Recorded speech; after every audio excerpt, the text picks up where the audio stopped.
Welcome to the Opportunity Podcast, where entrepreneurs come to learn from real buyers, sellers, and industry experts on the lesser-known growth opportunities to build their online business empires. We'll uncover tactics veteran online business entrepreneurs have used to build, buy, flip, and sell their way towards personal wealth. Sit back, grab a coffee, and get ready to uncover hidden growth secrets. The Opportunity Podcast starts now.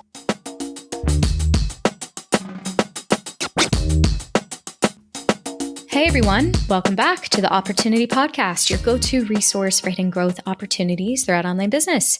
For those familiar or new to the podcast, I'm Sarah, and thanks for joining me today. In this episode, we have Farzad Rashidi. Farzad's the co-founder and lead innovator at Respona, a link building tool that helps marketers build quality backlinks at scale. Farzad joins us to discuss the vital role backlinks play and how to overcome the bottleneck that link building often creates in SEO strategy. He provides a step-by-step guide to building an effective link building strategy and walks us through how link building strategies have evolved over the last few years. He also opens up about the challenges he faced while building Respona and the lessons he learned along the way. So if mastering link building has always seemed like a mountain too big to climb, then this is definitely a conversation you'll want to listen in on. So let's get started.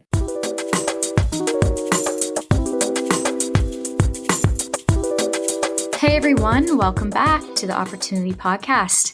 Excited to be back with you guys today. Today we have Farzad Rashidi on with us. So he is joining us from actually kind of my neck in the woods today, which is odd because I never get somebody close by. So Farzad, where are you calling in from?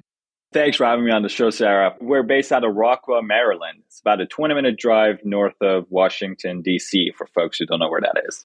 Awesome. Yeah. So he's in DC today. I'm about 2 hours south of DC. And I think you get the award for I think we're 80 episodes in and you have to be the closest geographically to me to ever jump on the podcast and taken a call. Right. We should have done this in person. I know. We could have done it nowadays, right? Or I don't really know where we stand with the rules in the world anymore anyway, but it's awesome. It's really cool to have you on. So I would love to get into your backstory, just reading a little bit about you and your story online. I think it's a cool one. So for those who don't know, tell us a little bit about your entrepreneurial journey and what it looks like today. Sure thing. So that is quite a heavy question. All right. So let me summarize it for you. I know. It is kind of a tough one. Right. That is correct. Well, it depends on sort of where you want me to start. But let me start from Visme. I think that would sort of shed some light in terms of my background. But I joined Visme. It's an online brand content creation platform. Have you heard of Visme, by the way, Sarah? Yes. Perfect. Awesome. For folks who don't know what that is, it's a all-in-one tool that brands can create any sort of visual content like presentations and reports, etc. But I joined Visme as the first marketing hire. It was a tiny little startup at the time. And basically, I started working very closely with our content team and our SEO team. And we grew the company to believe we were close to around 100 employees, fully profitable. And we never raised any outside funding. And still up to this day, we're completely bootstrapped. And the way we accomplished this was basically in terms of customer acquisition, we built this little machine that would bring in, I believe right now, close to around 2 million monthly organic traffic to our website every month, which results in about 20,000 new users to our platform every day without us having to spend a penny in paid advertising or cold outreach. So basically the process of going through trial and error and figure out exactly how to create a process that we could bring in an evergreen flow of organic traffic to our website versus having to spend a ton of cash into paid advertising led to the creation of Respona, which was created out of the challenges we faced when it came to promotion. Because a lot of companies, ourselves included, we produce a lot of content and they just sort of let us sit there on their website and most of it don't get any sort of traffic. Over 90% of content on the internet actually gets zero traffic. So the main challenge we faced was, okay, now we've spent all this time, crafting this educational piece of content. How do we go about and make sure that it actually gets ranking for our target keyword in Google? And that's how we sparked the idea of Respona, which was a platform we built internally initially, which was helping us build quality backlinks, editorial links from other quality authoritative websites in our space. And it just worked ridiculously well. And we were like, this is awesome. Let's go ahead and put this out as a standalone product. So that's sort of the short version of the story of how Respona came to be. So I actually shifted away from my position as the director of marketing at Visme, now currently running a Respona full time. Awesome. It's so funny. You don't get stories very often of things like accidentally going really well. I feel like it's always the birth of something comes from kind of like the other side of the coin where it's like I had this colossal struggle and, I had to really work to solve my problem. And it's like you went out and solved your problem. Then it happened to go swimmingly. And then boom, you've got this beautiful new thing born. So that's kind of cool. Awesome. Well, it was not smooth sailing, I got to tell you. It most certainly sound like it when you look at it retrospectively. But at the time, quite an uphill battle. I'm not going to lie. It was very difficult at the beginning to try to figure things out. But when you look back, things always seem easier than when it actually was when you were going through it. Well, if you don't mind, I'd love to hear a little bit about some of those challenges. I think we were going to get to some of that in the interview anyway, but while we're there, because hey, I think challenges seem to be the thing that people can connect on most, right? So worthwhile getting into those. Right, absolutely. And that sort of ties into the rest of the story, which was, at Visme, when we started working on our content at the time, it wasn't as well known. Content marketing was quite new at the time. Visme was started back in 2013. And you're in the content space area yourself. And I'm sure you know this more than anyone, that it wasn't like quite a scientific process at the time. So we were basically thinking, okay, we've heard that, you need to have a blog on your website. So let's go ahead and start writing some content about topics that we think people would care. And then we would just write these articles and created these graphics and just put it on our website. And it was just crickets. Well, maybe it wasn't crickets. It was just me and my mom. Mom is always my supporter who would read the articles. And it was quite discouraging. And, at the time we were like, well, we're doing something wrong here because obviously these content pieces are good, but good quality content wasn't really the answer. It was definitely part of the equation, but it wasn't enough for people to just, queue up to our website and just come and magically find us. So what we started doing was to sort of break it down. We're like, okay, well, we first have to figure out, and that's sort of the question a lot of businesses need to ask themselves, is how do our customers find, or how do they go about finding a solution to their problem that we solve? Is Googling part of that process? And for most businesses, ourselves included, the answer was yes. For some businesses, the answer is no. And it's a waste of time to go about creating content or start, building your SEO strategy. Because if you sell an enterprise grade, service that is like 6 figures a year and the buying process and the sales cycles for those are completely radically different from, for example, a presentation software that we were selling, or empire flippers, where people are actively looking for things online. And so what we had to do at the time was to figure out first exactly how that customer journey looks like. What are some of the things that they're actively looking for that could potentially come across our solution? So we had to kind of sort of break that down. We're like, okay, so at the very top of the funnel, people are looking for these topics. They're just at the exploration phase. They're trying to figure out, okay, how do I make my presentation better, etc. In case of Respona, for example, it was like, what are backlinks? How do I get more traffic to my website, right? So at the time, what we were doing was to build these educational guides and stuff that was not necessarily a direct plug for our product, but it was basically just for educating our audience. And then as you sort of progress down that funnel, then at the bottom is, okay, I'm looking for a presentation software. I got a presentation tomorrow. I want to go ahead and create one. Or, hey, I'm looking for a link building software. So at that point, you want to create landing page or a sales page. These are what we call money pages in the SEO space, where users are actually looking to actively go and purchase and dive right straight in. So first of all, we had to create the right site structure after we figured out that, okay, SEO is a viable channel for us. We know that people are looking for a solution like ours online. Now let's go ahead and create a website that hits those or touches those customer journey at every step of the way. And so we started the blog, started writing educational content, targeting those folks that are at the top of the funnel, and then create template pages for folks that are, in the middle, and then sales landing pages and different types of pages for folks that are ready to purchase. Now that we had that site structure ready, we had to be like, okay, how do we go exactly about knowing what to write? So now that we know, okay, people that are looking for a presentation software at the educational step, they're looking to make things better, or basically trying to learn about a topic, how do we go about exactly identifying what are some of those topics?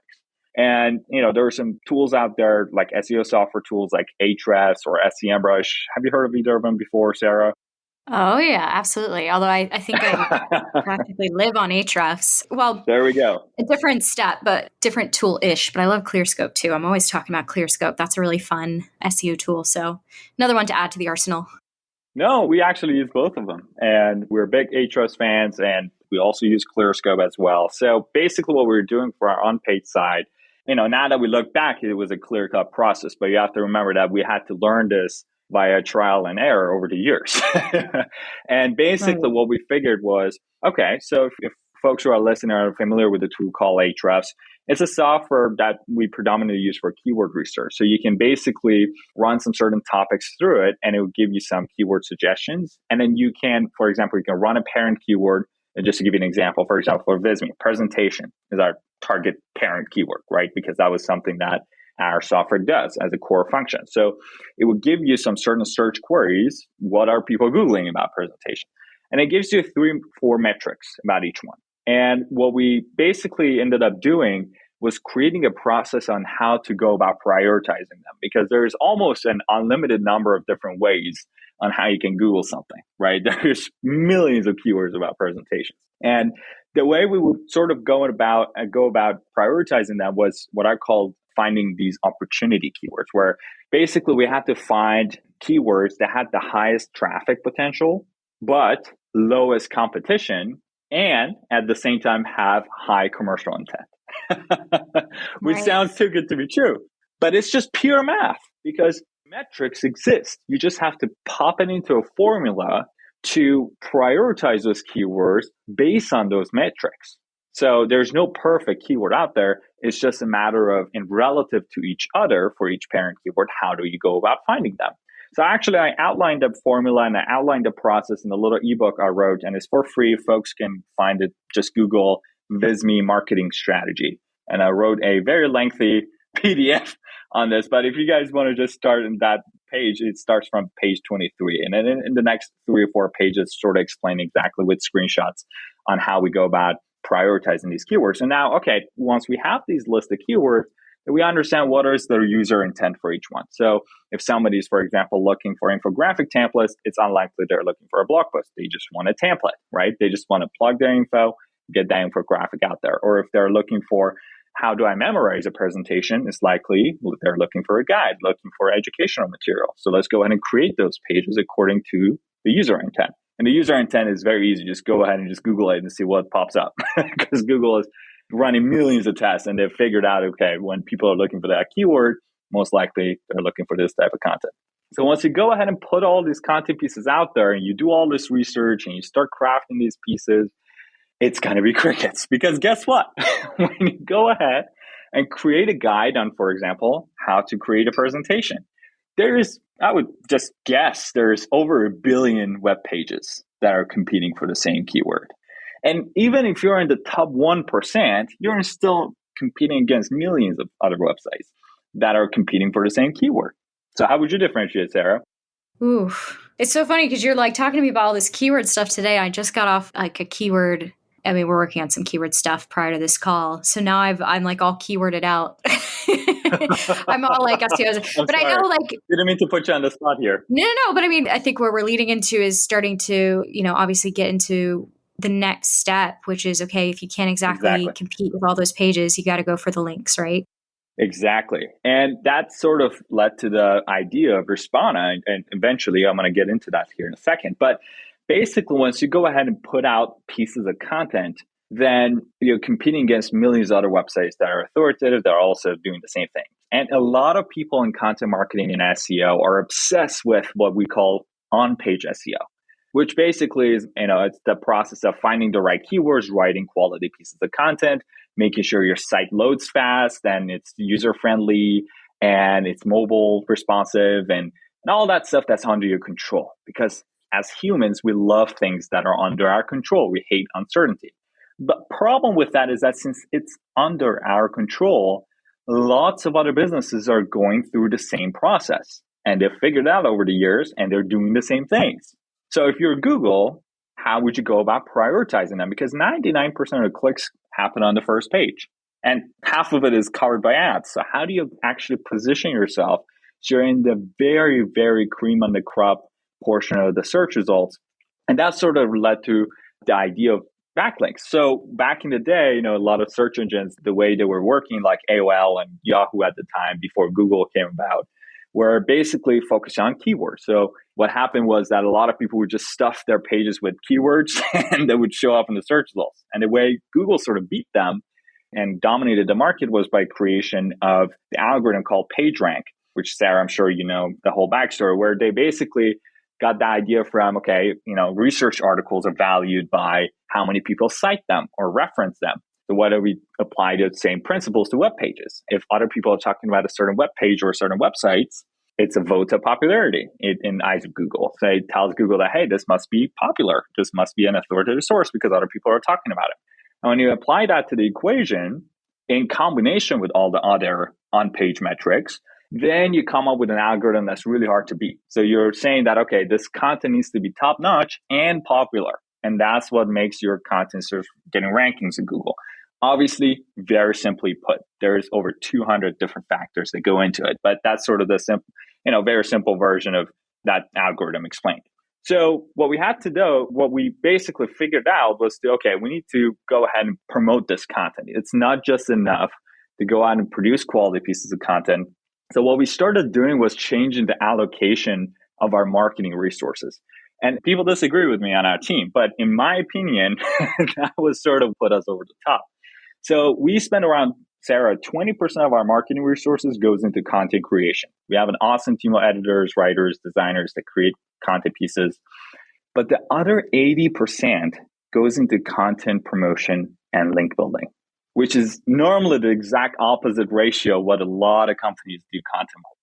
So what we had to do was to basically treat each one of our content pieces, either be a blog post, either be a landing page, template page, regardless of the structure, we had to treat it like a project. So when our content team puts out a page, that's barely 20% of the way. We have to spend now 4 times the amount of resources we spent on creating that piece of content on promoting it and making sure that we actually get that page up in the first page in the search results. So it actually starts getting traffic. Otherwise, it's a waste of time and money creating those pages. If nobody reads your content, nobody cares how quality it is. The whole goal of the content is to convert and potentially turn into customers and users. So if you're just pumping out content and not promoting it and nobody reads it, then you're wasting your time. So a lot of people are like, Farzad, we have a small team and we don't have the resources that it takes to start promoting our content. And you know what I answered them, Sarah? Sorry, I had myself on mute because my dog was barking, but fill me in. That's okay. I just tell them, stop producing so much damn content. If you don't have the resources to spend, it's just all in terms of allocation of resources. So just put out one piece of content once a month and spend the rest of the time promoting. There's absolutely no excuse. So if you don't have enough resources, don't produce as much content. See, I'm going to get you on the phone then with my director of marketing. And I'm going to be like, you know what I heard today? I'm just going to, put you in the hot seat then. I'll be like, we're going to change strategy here. See what happens. Actually, he'd probably be totally on board with what you're saying. Because everything you said and that distribution model like you were talking about is key. It is everything. You can write till your fingers fall off. But if you don't have the correct strategy to promote it and get it out there, then really what are you doing? That's right. Exactly. And it works. Sarah, we've proven this not just with our customers, but with our own website, right? Like Visme, we started the bootstrap company. We're getting almost double the traffic that Ahrefs themselves are getting. And Respona, we started our website, our content strategy, January of 2020. So it's been a little over 2 years, and we're getting around 80K monthly organic traffic in the SEO space, which is the most brutal of spaces when it comes to getting traffic. So the matter of fact is that it does work, but it doesn't mean it's easy, right? Because it's easy for me to say, okay, yes, you got to promote your content, build backlinks. Question is, how? How do we go about doing it? Because everybody knows they need quality backlinks, but a lot of people are unclear in terms of how exactly you go about executing that. You kind of left off on the deep, pressing question is how do you do that correctly? Because, You and I both know that everybody's got their own way of building backlinks in the industry, and some people do it incredibly and some people do it cringy. Can I say that? Right. Or, it's just Exactly. completely ineffective. As someone who gets asked for backlinks constantly, I feel like I see like what runs a gamut of, the approaches that people have. It's kind of fascinating.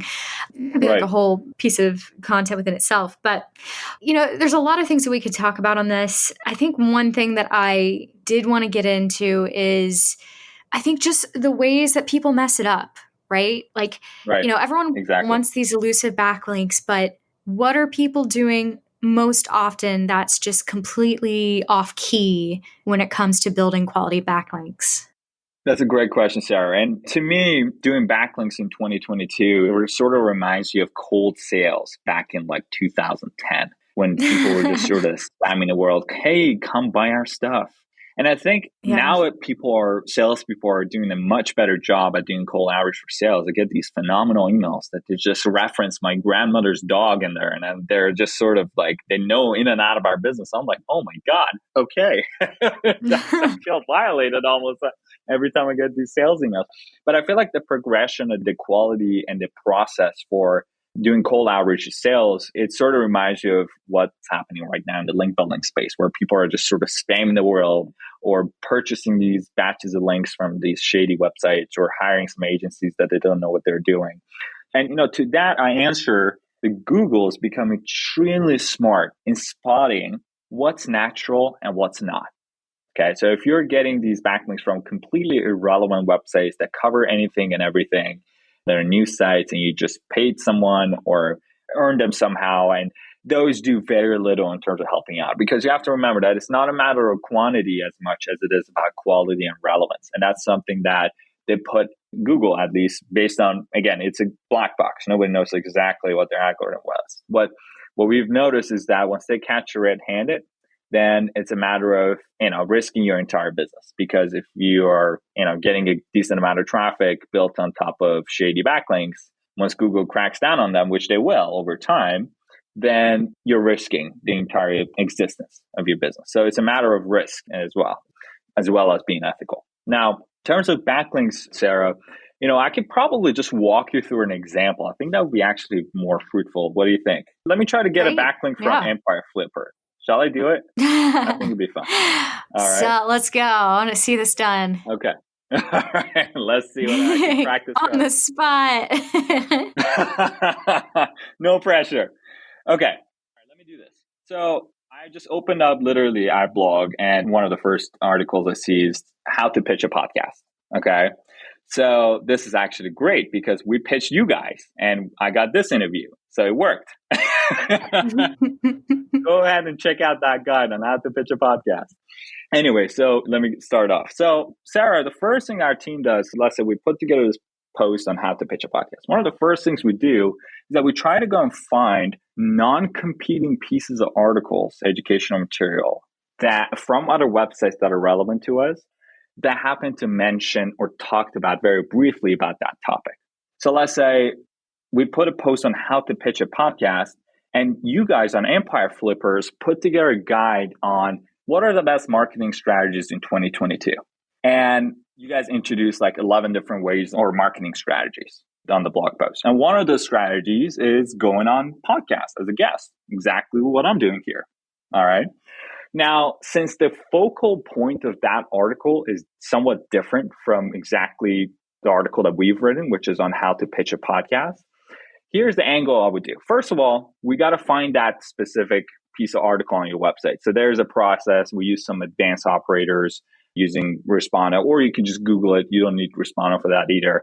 To find specific non-competing pieces of articles that happen to mention your target keyword in there, but didn't really dive deep into the topic.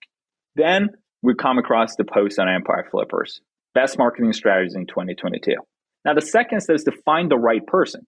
Sometimes it's the writer, only if the writer currently works at the company. And, but let's say it's written by one of your writers who's just a freelance writer, who's just a contributor to your website. All right. Let's say it's Quinn or Nick. And I don't know whether Quinn actually works at the company or not. So we got to check that first. And if Quinn works there, then great. Let's reach out to Quinn directly because he or she obviously has direct access to your blog. But let's say there's no author on the page and that person doesn't work there. That's fine. We normally go ahead and before Respona, we had to go on LinkedIn, trying to find some sort of content manager or SEO person, find the Sarah of Empire Flippers, right? And then Sarah, we had to go and find your email address, verify it, make sure it's deliverable. So that whole process of finding the right person was actually one of the biggest bottlenecks that Respona automatically automates. So we actually had a team of 6 who were doing that day full time that we unfortunately had to let go of, or fortunately, they're all doing well, I promise. It sounds horrible, but sort of Respona automatically takes care of that process. But anyway, so let's say we come across your article and I find Sarah's email. All right, I'm like, okay, great. Sarah's the content manager over at Empire Flippers and they're running this piece. So I hit you up and I'm like, hey, Sarah, obviously you got to make sure you hit up the delivery rates, right? If I don't end up in your inbox, you don't see my email and it's all for nothing. So I want to make sure that I take all measures necessary, make sure my email ends up in your inbox. And once I do, I'm saying, hey, Sarah, hope you're having a great Thursday. And I came across your post that you guys had written on best marketing tactics on Empire Flippers. And notice you guys noted how to pitch a podcast as one of the strategies. And I loved your tip on not including an attachment to the pitch email that you guys sent to podcast and at the first step. And also one of the and you also mentioned on pitching a podcast and the process of pitching a podcast, but didn't really dive deep into the topic. Our team just put together a comprehensive guide that I think would make a nice addition. And if you were kind to give us a mention here, I'm actually writing an article for Crazy Egg. And I would love to reference this article in the guest article that I'm writing on Crazy Egg. What would you say?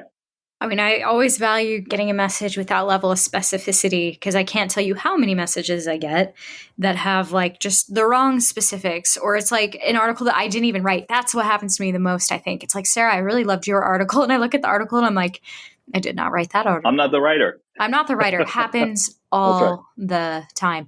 Or the wrong podcast. You know, it's like, really, I get them all.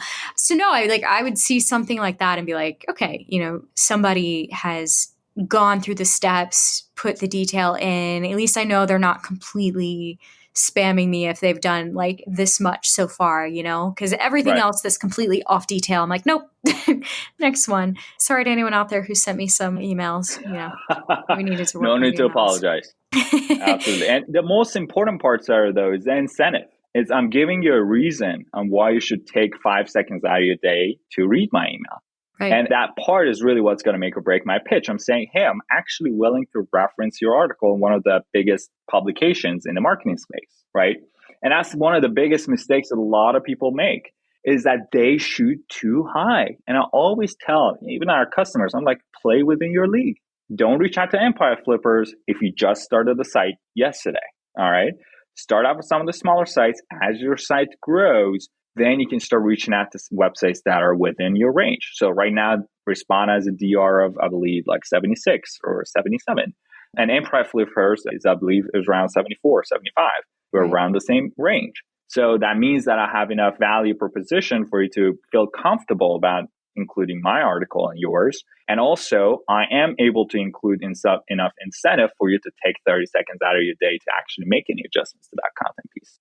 100%. You know, I think it's a good point what you just left off on when you're talking about sort of know where you are in the SERPs, know where you are with your site, because it does naturally lead to this question of like, okay, well, when is the right time to start focusing on that link building? You know, it's like, should someone right out the gate, you know, try to address that first, or should they just focus on other parts of their business, put certain systems in place before pursuing link building?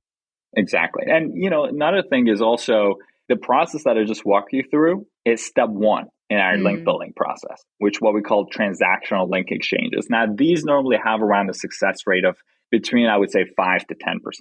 So, Sarah, you may look at my pitch, you're like, no, actually, it's a good pitch. I don't want to respond. And that's okay. 90 to 95% of people don't feel the same way. What I care about is that 5 to 10% say yes. And that's where my foot in the door is, right? So we have a 3-step process for link building. Step 1 is a transactional collaboration where I reach out to the right person, hit them up with a personalized pitch. I say, hey, Sarah, would you do this for me? I'm going to do this for you. And if you say yes, then that's great. If you said no, that's okay. No hard feelings there. All right. Now, the second step is where things get interesting. So let's say, Sarah, you responded back. You're like, yeah, thank you so much. I know of Crazy Egg, and thanks for mentioning our article on it.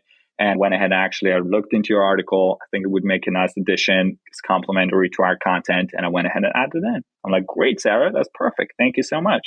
By the way, I was looking through a couple of your competitors, Flippa and MicroAcquire, and I noticed both of those sites are ranking for the keyword how to start a startup in Delaware. And it's actually getting about 10K global traffic for that keyword. And notice you guys don't have a content piece for that. We actually started a startup in Delaware ourselves, and I'm more than happy to get our team to write a comprehensive guide walking through the process and contribute that to your website. What would you say now that we have our foot in the door and we've already collaborated? Yeah, I mean, it certainly hits closer to home, seeing a specific need of mine and understanding the landscape of where I would be with my competitors. So it would certainly get my attention. Exactly. And about, I would say 80 to 90% say yes to that, just because we already have collaborated with them, we're already friends, and I'm hitting them with, again, another personalized page. And that leads us to the third step, which is a partnership. So now, Sarah, we broke bread together. You've already mentioned our How to Pitch a Podcast article on your website. I've already went ahead and created a guide and blog and contributed to yours. I'd say, Sarah, it was great working with you. And I noticed that you guys are also contributing to other websites. And we actually publish some of these guest posts quite often, other relevant authoritative sites in our space. What would you say we partner up? And you referenced some Respona articles anytime it would fit the context of your guest post. And we do the same for you. And we make sure we put it in a little spreadsheet to keep track and make sure it's all fair and square. What would you say to that? Yeah, I mean, if there is that relationship there, like you were saying, we're pretty good with that, right? Like we kind of have a similar approach when it comes to partnerships, though it's less about like backlinking oftentimes on our end, but that kind of a multi-point collaboration. We find that it's just better to do multiple things with a partner versus like one-off guest posts, which we have been doing. And then we changed strategy and it's been so much better since then. Again, it's like you had those layers and then you're opting to reach that final layer, but that multi-point collab, it just makes all the difference. Exactly. And, I want to also point out what would happen once you do this or put this process on autopilot. Then you're getting a new flow of partners by every time you run a campaign. So you're getting 5% success on your first pitch, transitioning over to a guest post, and you're building these partnerships. Then over time, once you have a handful of these active partners, then what happens that next time you publish a guest post, you're also including a reference to articles from multiple partners of yours. Like each guest post that we have normally has references to about 5 or 6 of our partners. And then what happens is that also creates a ripple effect. They also have to reciprocate those mentions.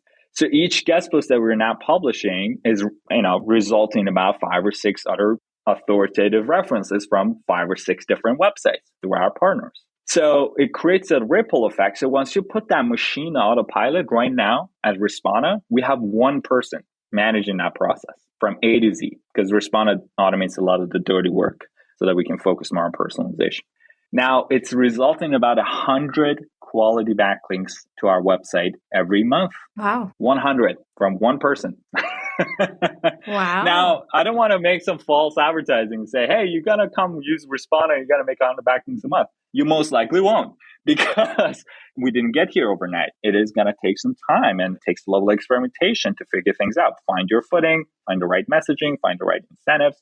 And then once you do, then you can double down on stuff that works. But what's important is that you can do all of these with relatively low amount of resources if you're smart about each one of the conversations that you start.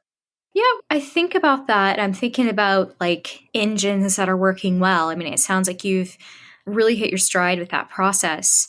I guess one of the questions that comes to my mind is thinking about all the different kinds of businesses that we work with on our marketplace. We're doing everything from SaaS to e-commerce to Amazon FBA to different affiliate sites, for example. Of course, okay, some of those monetizations is like a whole different bag of chips. But I'm curious, like, how much does a backlink strategy change when it comes to like the type of business you're working on? So, is it going to be a totally different ballgame if you've got an e-commerce site and you want to try to create some backlinks versus say you got a niche content site?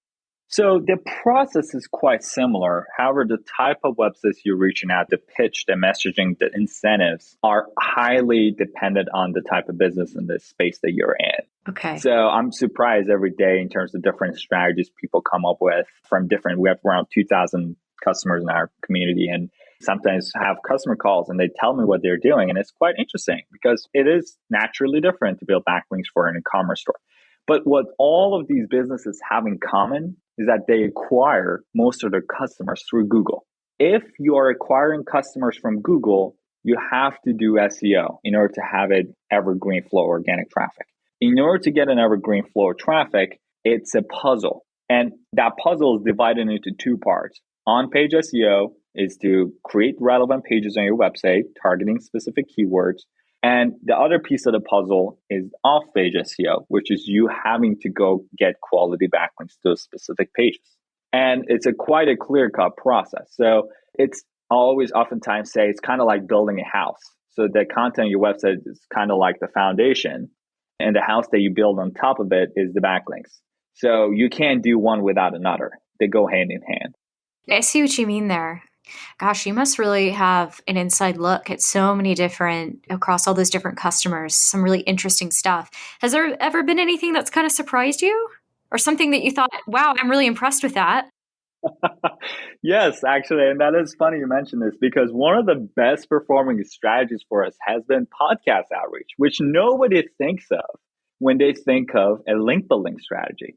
Let's walk through the process that we did to get on this podcast. Shall I, Sarah? I don't mean to say, oh my God, you're just another recipient of our outreach. We actually did quite an intensive research and actually heard of your podcast, and our team members, Dylan, has been sharing some of the episodes that you guys have done in our Slack. So definitely something that we've done our research on. But can I walk you very quickly through the process? I think you will find it interesting. Yeah. So one of the customers actually learned this from one of our customers who's also in the podcast space. And what they do is they use Respona to find podcast episodes that have interviewed a person of interest in their space. So for example, let's say you're in the SaaS space and you can look up all the interviews just by typing my name in Respona that I've been a guest on. It's just a search on iTunes. You can also just look it up on iTunes. You don't need Respona for that. And then what Respona helps you is just to find the contact information of the host and the relevant person for each one of those podcasts, and finds also the last 5 episodes of the podcast. So again, you can do all of this stuff yourself manually. So then you can actually see what are the type of content they're covering and if it's something that's completely relevant to you. But that tells you 3 things. 1, these podcasts could accept guests in the first place because they've obviously interviewed someone in your space. 2, they're relevant to your industry because, again, they have interviewed someone in your space. And 3rd, also makes your life easier as a marketing person because then you can use that episode as a starting point for the conversation, because then I can reach out to Sarah and say, hey, Sarah, came across your interview with Farzad, and I love the fact that you guys talked about SEO and organic traffic. I love Farzad's tip about link building. And by the way, we just developed this XYZ. Love to hop on a show and talk about this and that if you're accepting new guests. But then what happens is that over time, so it's not just doing the podcast episode, because any good podcast like Empire Flippers, obviously you have an audience, lots of people listen to this podcast, and it's wonderful to get some, exposure to the audience of that podcast. But what's even more important is that you're going to put that script of the podcast and put that interview in form of a blog article or publish that episode on a page on your website. Is that correct? Am I correct in understanding that, Sarah? Some podcasts don't do it. Yeah, we have. But we also have like a more in-depth show page. Exactly. Got it. So what happens is that now you can't talk about Farzad without mentioning Respona, right? So you then naturally use your podcast, actually reference your website and link back to your website for people who land on this page who'd like to learn more. And that's been a wonderful link acquisition strategy, which you wouldn't even think of, but it is something that it works wonderfully well. So you're hitting sort of 2 birds with 1 stone. One, you're getting the exposure to the audience, and also you're getting a backlink to your website by being mentioned in the show notes.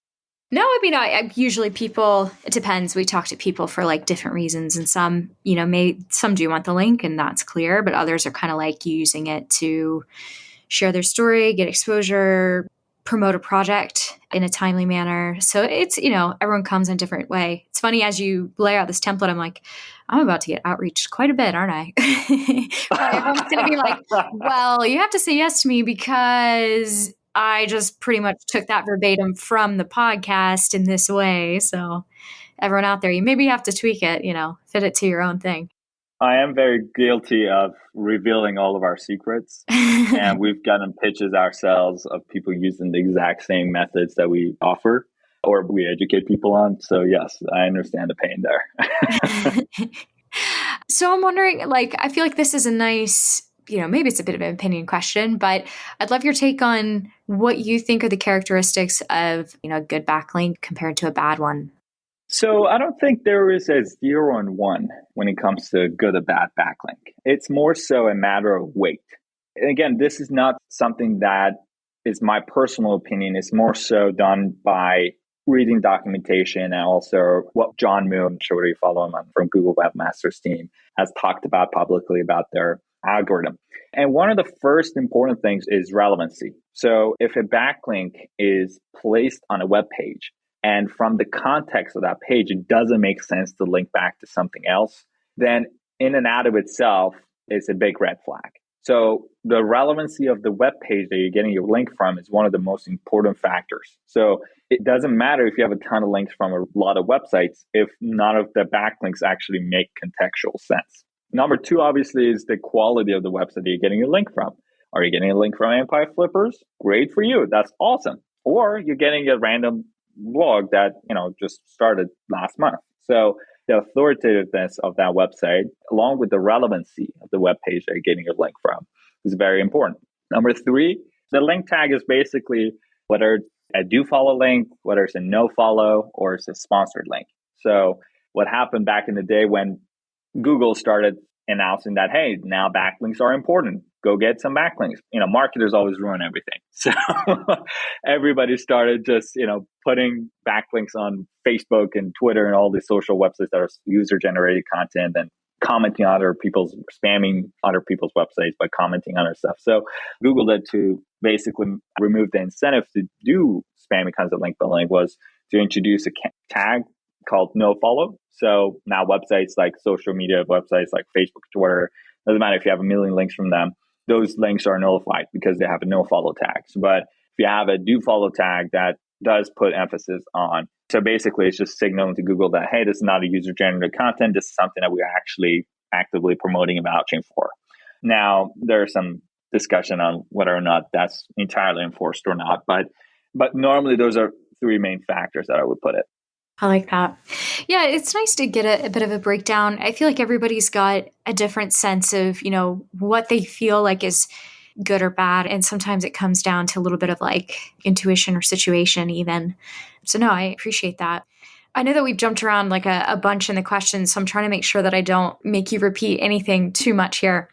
I'm curious because it's we've talked a lot about what you're doing with Respona, but it's you've managed to build in such a short space of time. I mean, I'm curious, how do you build from here? What does going up and beyond look like for you? That's a great question. So the process of outreach and link building, as I sort of walked through earlier, it's a very time-consuming manual process normally. So finding the right website, finding the right person at those websites, finding direct verified contact info, and sending them a page, personalizing the page, following up, then keeping track of that relationship, keeping track of those replies, seeing the success of your campaign. All of those stuff was sort of duct taped together by a bunch of different tools in the market that are built for different purposes that people were using for link building. A lot of those are for sales. So what we did at Visme was just to put together the whole process that was done A to Z manually or by using a bunch of different tools under one roof. And it was sort of like an ugly looking internal software for us at the beginning. But what happened was we put it in front of our team. They're like, oh my God, why haven't we done this before? Okay, that's cool. And start using it then. And it just became very clear that their productivity just skyrocketed by just putting the whole process under one roof. And over time, we started automating a lot of the dirty work that had to be done. For example, finding the right person, finding a content manager, finding their email verification, all of that stuff We were like, okay, well, that's something that a robot can do instead of having to waste a lot of people's time to do repetitive, mundane work. And so over time, that sort of shaped into a product that we didn't necessarily mean to even release to the public, but it got to a point that we're like, this is awesome. And I'm sure a lot of people in our space or anybody really that does content marketing could benefit from. So we started putting it out. And I think we got our first paying customer like the first couple of weeks that we released it. We're like, okay, well, people are willing to pay for it. This is great. Let's keep on going. So we started hiring a team, hiring some engineers, started building out the product, adding some new features. We revamped. We actually released our 1.0 version earlier in the year, where basically we sort of came out of beta and it was a big launch and etc. And the rest has been history. And then we got the high hopes for the product. We've got a really good team here, and we're building some features to help our customers get to that first backlink faster. And once they got there, let's help them scale quicker and try to reduce the amount of time, energy, and resources it takes for them to do so without sacrificing the quality and the level of personalization that it would take to get those quality backlinks. Awesome. Well, it's been great to get your perspective on all that. Like, I love talking to people within SEO, or even, we've had different people come on and talk about backlinking because everybody's got their own take and everybody's got their own little golden nuggets that they bring to the table. And I really like a lot of the ones you brought here today. Now, granted, I'm fully anticipating I am going to get a lot of now I'm going to get outreached a lot. And it's like, well, I got the template. So, but hey, that's cool. Like, I think it's good that you're able to give people that framework because, hey, I would so much rather the outreach be the model that you talked about today versus what I usually get. So I'm fine with that. Exactly. Yeah, and I appreciate it. So I've just got a couple of rapid fire questions if you're cool with that. Usually, of course, use these to close out the interview. So I would love to know, what are the best hidden growth opportunities within outreach and link building? So where would I start? So since it's a rapid fire question, I'm going to keep that short and sweet. But I think one thing that is becoming very clear is in terms of multi-channel outreach. So a lot of people getting a ton of email to their inboxes, and it is something that is becoming sort of overdone over the year. So being able to build relationships with folks outside of their inbox in combination with that has become very powerful in terms of getting more eyes on your request and also building mutually beneficial partnerships. So I would say multi-channel approach to outreach is where we're sort of heading. Awesome. Okay, and this is a fun one. What tools or resources can help entrepreneurs scale their outreach and link building? So one of the best resources out there that I highly recommend is the Ahrefs blog. I think if you guys haven't heard of them, definitely look that up. I know it's a weird name. It's ahrefs.com or refs.com/blog. They got really good quality content. Backlinko from Brian Dean is also another really good educational resource that I would highly recommend. And I don't mean to plug our product too much, but of course, Respona. We've just actually started a YouTube channel. We're starting to produce some educational YouTube videos, as alongside our written text content as well on our blog. Awesome. Okay, now this might be the hardest question of the whole interview, but what has been your funniest moment working within the online business sphere? I think it was actually a few weeks ago that I was chatting with a friend of mine who is a software engineer. I'm not smart enough to be a software engineer, but he was asking me, we were at dinner, and he was asking me, he's like, how are things going at Respona? I was like, we've had a life-threatening crisis every day for the past, I would say, 6 months. Pretty much. It's almost just another, I wake up every day. There is some sort of crisis going on. It could be war between Ukraine and Russia, and we have team members in both countries. It could be a big client coming to Respona trying to onboard their stuff. It could be one of the team members leaving. It could be something that is radically impacting our business almost every single day.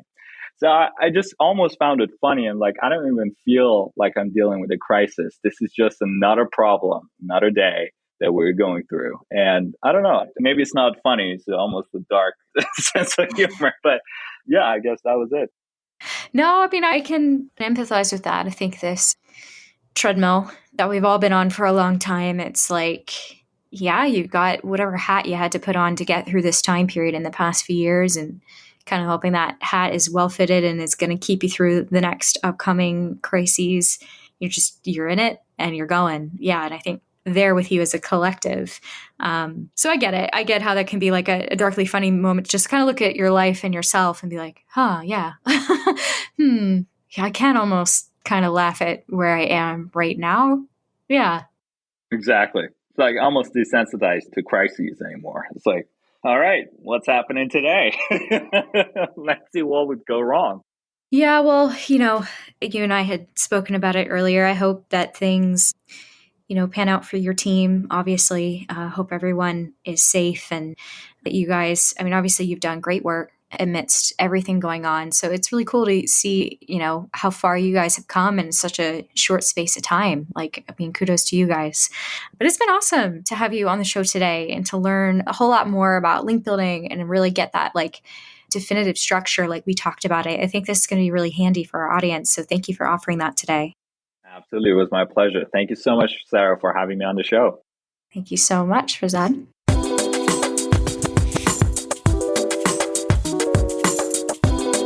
Hey everyone, thanks for tuning in. I hope you've walked away with a bit of new insight that'll help you in your digital entrepreneurship journey. If you enjoyed this episode and you'd like to help support the podcast, please share it with others, post about it on social media, or leave a rating review. To learn more about businesses available for sale at Empire Flippers, click the link in the description or visit empireflippers.com/marketplace. Thanks again, and I'll see you next time.